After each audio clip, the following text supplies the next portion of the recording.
ጌታ ከናርጋትና ሀገሬን ጌታ የከፋ ሁሉ ይታይሳ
በስመ አብ ወወልድ ወመንፈስ ቅዱስ አሐዱ አምላክ አሜን። ሰላም እግዚአብሔር ከሁላችን ጋር ይሁን። የተወደዳችሁና የተከበራችሁ የልዑል እግዚአብሔር ቤተሰቦች እንደምን ሰነበታችሁ? ይህ በማህበረ ተዋሕዶ ዘኦርቶዶክስ ኪነ ጥበብ ክፍል በ2017 ዓ.ም ተዘጋጅቶ ወደ እናንተ የሚቀርብላችሁ መንፈሳዊ ድራማ ርዕስ ሁለት ዓለም ክፍል 2 እነሆ። አዘጋጅ ህዝባየሽ ወለተ ጊዮርጊስ። ተዋናያን ገነት እንደ ታሪክ፣ ናሆም እንደ አባት እንዳለው፣ አበበ እንደ ታጠቅ፣ እንዳሻው እንደ ተስፉ፣ አባይነሽ እንደ እናቱ ብዬ፣ ሌያ እንደ አበባ፣ ሙሽራ እንደ መልካም፣ መሰረት እንደ ለምለም፣ መቅደስ እንደ ፋሲካ፣ ህዝባየሽ እንደ ሰላም በመሆን ነው። ሁለት ዓለም ክፍል 2 እነሆ። በጥሞና ተከታተሉን ዘንድ በኃያሉ በልዑል እግዚአብሔር ስም በትህትና እንጠይቃለን።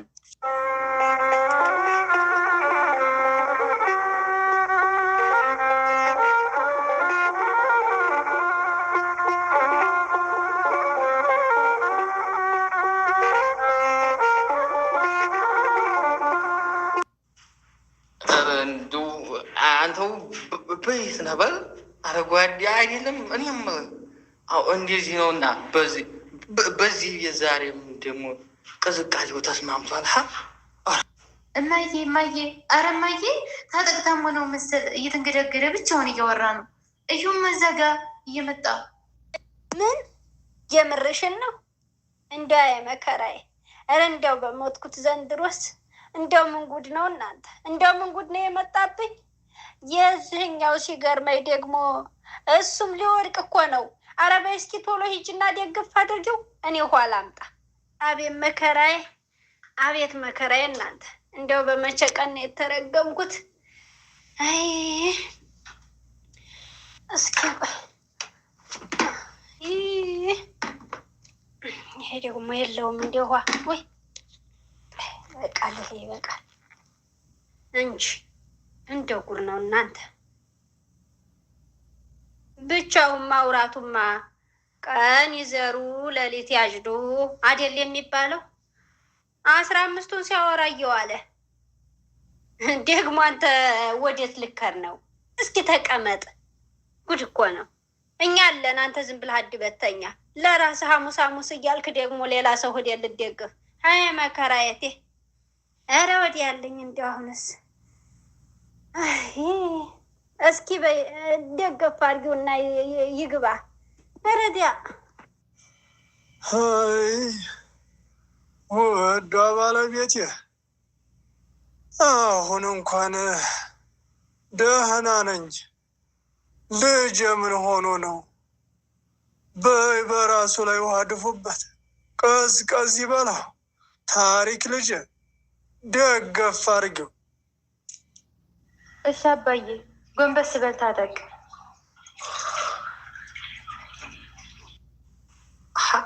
አንቺ አምሻል እንዴ? እንደዚህ አርግሽ ታበሰብሽኛል። ነግረሽኛል እንዴ? በዚህ ጫማ ወግ አጠናግሬ ነው የምጥለሻው። ወግ ጅ ፊት ያንችል እዲያ እንዲያው አለመታደልህ ልጄ አቅለቢስ። አረ እንዲያው እባክሽን ልጅ ፈቀቅ በይ ደግሞ እንዲያው እንዳይመታሽ። አረ እንዲያው ምን አባቴ ባደርግ ይሻለኛል? እናንተ ደግሞ ታበሰብሽኛለሽ ይላል እንዴ? ወይ ጥጋብ።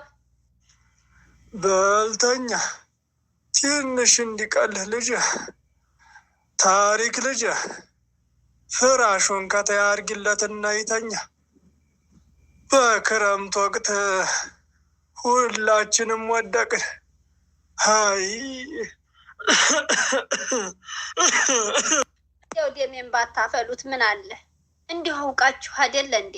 ይሄንን የመጠጥ ሱስ ተው ስትባሉ አትሰሙ። እንዲያው እንዲያ እንትን ያዛችሁት።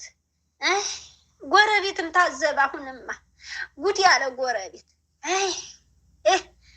አይ መከራችን። እንደው ጉዳችን ከጎረቤት ወጣ። እንደው ምን አደርገዋለሁ እኔማ። እንደው ውስጤ እንደ እሳት እየተቃጠለ። ምነው ጮክ ጮክ ትላላችሁ? ድምፃችሁ እስከ በሩ ይሰማል። ኧረ ታጠቅ። የፈራሁት ነገር አይ ወንድሜ፣ ስመክርህ ፍጥጥ ያደርግሃል። እኔ ጋ ምን ብትደረግ ይሻልሃል? ምን አገባህ? ተቀመጥ ዝም ብለህ። ታሪክ ዋምችልኝ ደግሞ ዲሽብኝ በጭንቅላትሽ ነው የምደፋብሽ። አሁን እንኳን ተነሽ እኮ ነው የምልሽ አንቺ። እሺ ወንድሜ ታመህ አይደል? በጤናህማ ቢሆን አቤት አለመታደል። የአባዬ ሲገርም ደግሞ ይሱ ወይኔ ብቻ ትዕግስቱን ይስጠን ለእኔና ለማዬ።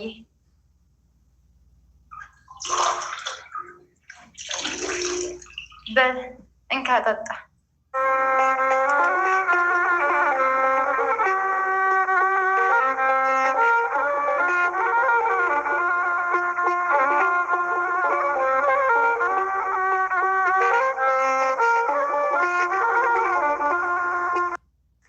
እንዴት ናችሁ እህቶቼ? እንኳን አደረሳችሁ ለጥንታት ሰውነ ተከብሮ ለሚሉ ዓመታዊና ወራዊ በዓላት እንዲሁም ለሰንበተ ክርስቲያን ቅድስት። እግዚአብሔር ይመስገን አሜን። እንኳን አብሮ አደረሰን። በሉ ወደ ትምህርታችን ላስታውሳችሁ። እውነት በርኩሳን መናፍስት ምስክርነት አይመካም፣ አጋንንት እውነት ቢናገሩ እንኳ ማመን አይገባም ብለን ነበር ያቆምነው። ጀምር መልካም።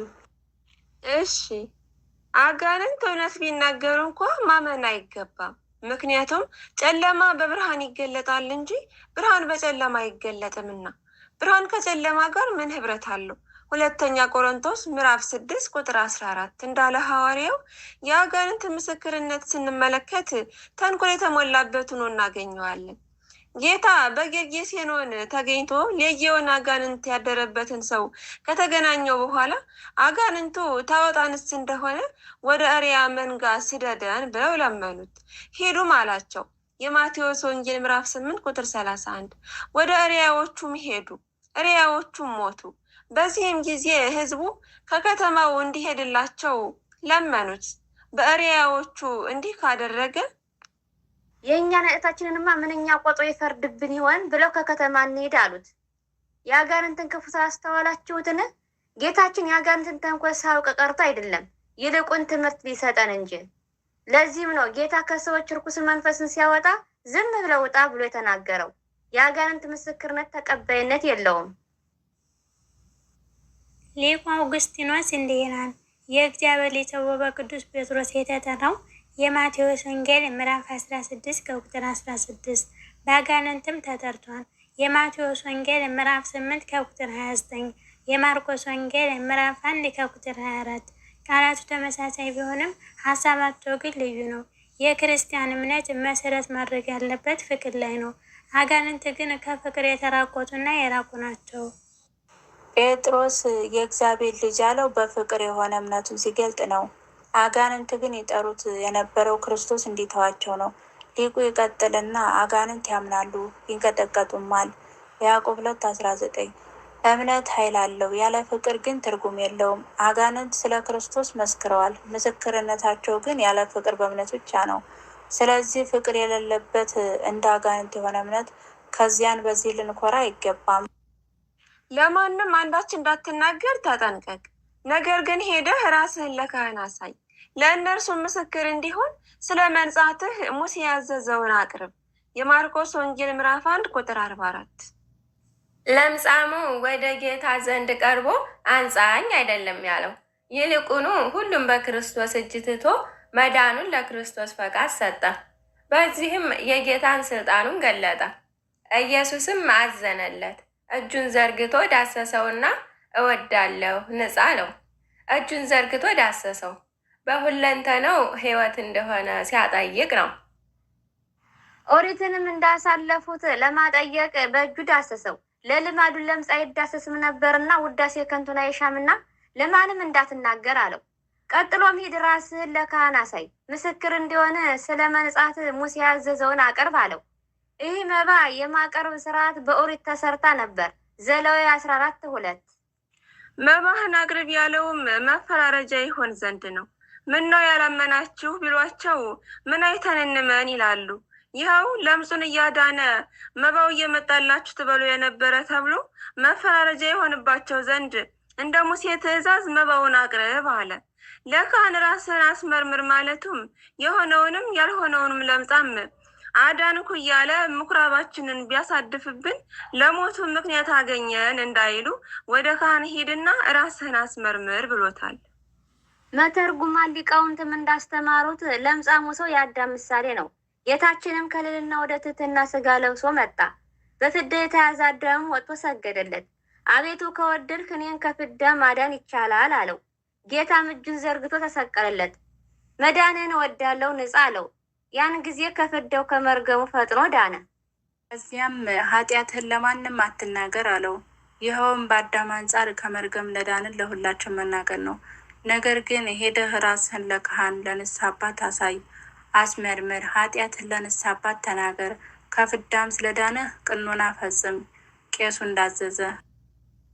ይኸውም ንስሐ ለማይገቡት መፈራረጃ የሆንባቸው ዘንድ ነው።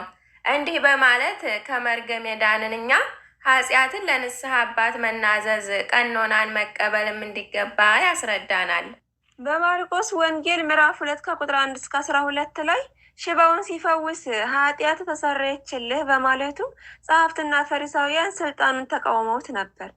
በማርቆስ ወንጌል ምዕራፍ 2 ከቁጥር 13 እስከ 17 ላይ ከኃጢአተኞች ጋር ስለምን ይበላል ብለው ተቃወሙት። በማርቆስ ወንጌል ምዕራፍ 2 ከቁጥር 18 እስከ 22 ደቀ መዛሙርትህ ስለምን አይጾሙም ብለው ተቃወሙት። በማርቆስ ወንጌል ምዕራፍ 2 ቁጥር 23 እስከ 28 ላይ ደግሞ ሰንበትን አያከብርም ብለው ተቃወሙት። ምዕራፉ የጽሕፈትና የፈሪሳውያን ተቃውሞ ጥያቄና የጌታችንን መልስ የያዘ ነው። የክርስቶስ ከፍቅሩ ብዛት የተነሳ ያደረጋቸው ፍቅርና ምስጋና ምላሽ ሊሆናቸው ሲገባ በተቃራኒው ስድብ፣ ጽርፈት፣ የሐሰት ክሶችን ነበር የተቀበለው። እኛ በምናደርጋቸው አገልግሎቶች፣ መልካም ስራዎች ተቃውሞ ቢገጥመን በአኮቴት በምስጋና ማሳለፍ ይገባል። እንደ ግብራችን መጠን ስድብና ዘለፋ የሚገባን እኛ ኃጢአተኞች ይቅርና ኢየሱስ ክርስቶስ እግዚአብሔርን ተቃውሞት የለምን? 4 ሰዎችም የተሸከሙትን ሽባ አመጡለት። ስለ ሕዝቡን ብዛት ወደ እርሱ ማቅረብ ቢያቅታቸው እርሱ ያለበትን የቤቱን ጣራ አነሱ። ነድለውም ሽባውን የተኛበትን አልጋ አወረዱ። የማርቆስ ወንጌል ምዕራፍ 2 ከቁጥር 3 እስከ 4። ሕዝቡም የክርስቶስን ትምህርት ለመስማት በቤት ውስጥ ተሰበሰበ። በሕዝቡ ብዛት ደዌ የጸናበት ሰው ወደ ክርስቶስ ሊቀርብ አልቻለም።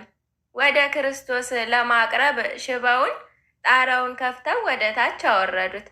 ጌታም እምነታቸውን ተመልክቶ ኃጢአትህ ተሰረየችልህ አለው። አንዳንድ ሊቃውንት የሽባው መፈወስ ተሸክመው ባመጡት በ4ቱ ሰዎች እምነት ብቻ ነው ይላሉ። ይህንን ቅዱስ ዮሐንስ አፈወርቅ እንዲህ ይሞግታቸዋል። እምነታቸውን አይቶ በማቴዎስ ወንጌል ምዕራፍ 9 ቁጥር 2 ማለቱ ያመጡትን 4ቱን ሰዎች ብቻ ሳይሆን ሽባውንም የሚመለከት ነው። አንዱ በሌላው እምነት አልተፈወሰምን ትሉ ይሆናል። ማመን በማይችልበት ሁኔታ ውስጥ ካልሆነ በቀር ግን እንዲህ አልሆነም እላለሁ። ታዲያ የከነናዊቷ ሴት ልጅና የማቴዎስ ወንጌል ምዕራፍ 15 ቁጥር 22 እና የመቶ አለቃው ብላቴና የማቴዎስ ወንጌል ምዕራፍ 8 ቁጥር 5 እስከ 13 እንዴት ተፈወሱ የሚል ቢኖር በሽተኞቹ ለማመን የሚችሉበት ሁኔታ ውስጥ አልነበሩምና ብዬ እመልስላታለሁ። አእምሮዋንን አታባጋንን ተይዛ ራሷን እንኳን መቆጣጠር ተስኗት ሳለ የከናናዊቷ ልጅ እምነቷን እንዴት ልትገልጥ ይቻላታል? የመቶ አለቃው ብላቴና በቤት ውስጥ በድዊ ዳኛ በአልጋ ቁራኛ ተይዞ ክርስቶስ ማን እንደሆነ እንኳን ሳያውቅ እንዴት አድርጎ ሊያምን ይችላል? የሽባው ግን አምኗል። አመጣጡም እምነቱን የሚገልጥ ነው። ሸባው ሰው ቤቱ እንደሞላ ባወቀ ጊዜ በጣሪያው ስር ወርዶ መፈወስን ፈቀደ።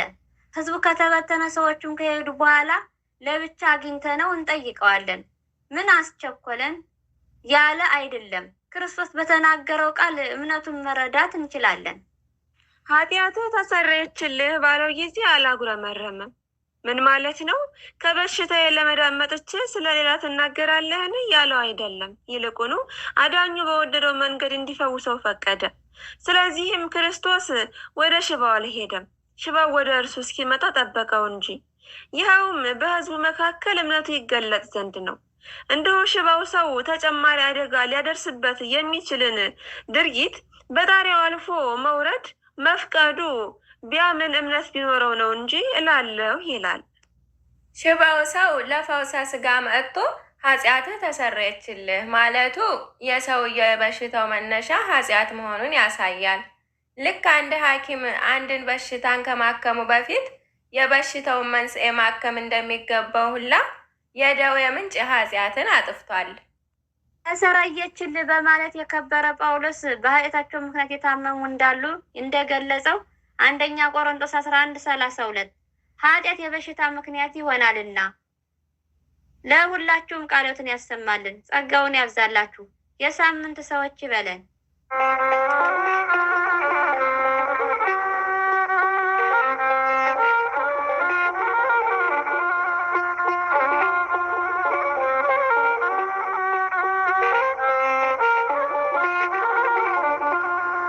የተወደዳችሁ አድማጮቻችን እስካሁን ስትከታተሉት የነበረው በማህበረ ተዋህዶ ኦርቶዶክስ ኪነ ጥበብ ክፍል በ2017 ዓ.ም ተዘጋጅቶ ወደ እናንተ የቀረበላችሁ ሁለት ዓለም የተሰኘው መንፈሳዊ ድራማ ክፍል 2 ይህንን ይመስል ነበር። በጥሞና ስላዳመጣችሁን በኃያሉ በልዑል እግዚአብሔር ስም ከልብ እናመሰግናለን። በቀጣይ ክፍል እስከምንገናኝ ቸር ሰንብቱልን እያልን ወስብሐት ለእግዚአብሔር ወለወላዲቱ ድንግል ወለመስቀሉ ክቡር። ይቆየን። አሚን።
አርጋትና ሀገሬን ጌታ የከፋ ሁሉ ይታይ በስታ